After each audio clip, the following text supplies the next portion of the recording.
পরিবর্তন মন্ত্রণালয়, পানি সম্পদ মন্ত্রণালয়, তথ্য সম্প্রচার মন্ত্রণালয়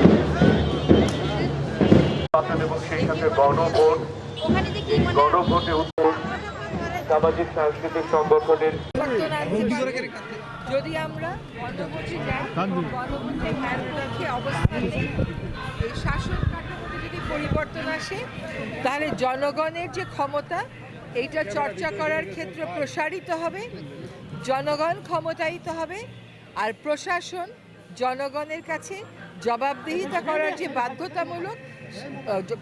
বাধ্যতামূলক এটা উপলব্ধি করবে।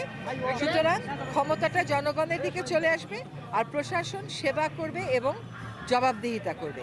ক্ষমতার এই ভারসাম্যর মাধ্যমে আমরা একটা সাম্যভিত্তিক, ন্যায়ভিত্তিক, বৈষম্যহীন বাংলাদেশ গড়তে পারবো। এই সুযোগ বারবার আমাদের আসবে না।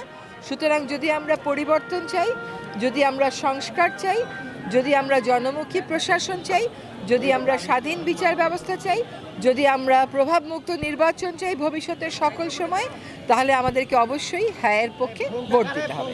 যে এটা যাচাই বাছাই প্রক্রিয়াটা শেষ না হওয়া পর্যন্ত এটা শুরু করা যাচ্ছে না। ফলে এটা হয়তো জানুয়ারির মধ্যে শুরু হচ্ছে না, কিন্তু কোনোভাবেই হতাশা ছড়ানো যাবে না।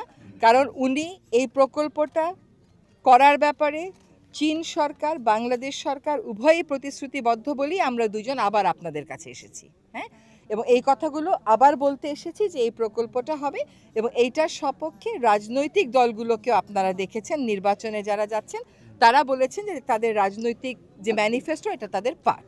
সুতরাং এটা হবে, কিন্তু তাড়াহুড়াটা না করে যে 26শে জানুয়ারি বলেছিলেন 26 জানুয়ারি শুরু করে, সেটা না করে আমরা একটু সময় দিই কাজটা ভালো করে। এখন যাচাই বাছাই না হয়ে কেন টাইম দিলাম? কারণ সরকার যখন একটা প্রকল্প সাবমিট করে সরকারকে বলতে হয় সে কবের মধ্যে কাজটা শুরু করতে চায়, যাতে অন্য যে দেশটা আছে যে সাহায্য দেবে সেও ওই ডেটটা মাথায় রেখেই কাজটা করে।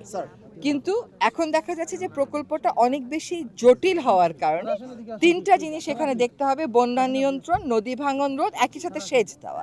ফলে এইটা ফুল প্রুফ করার জন্য ওনারা একটু সময় নিচ্ছে।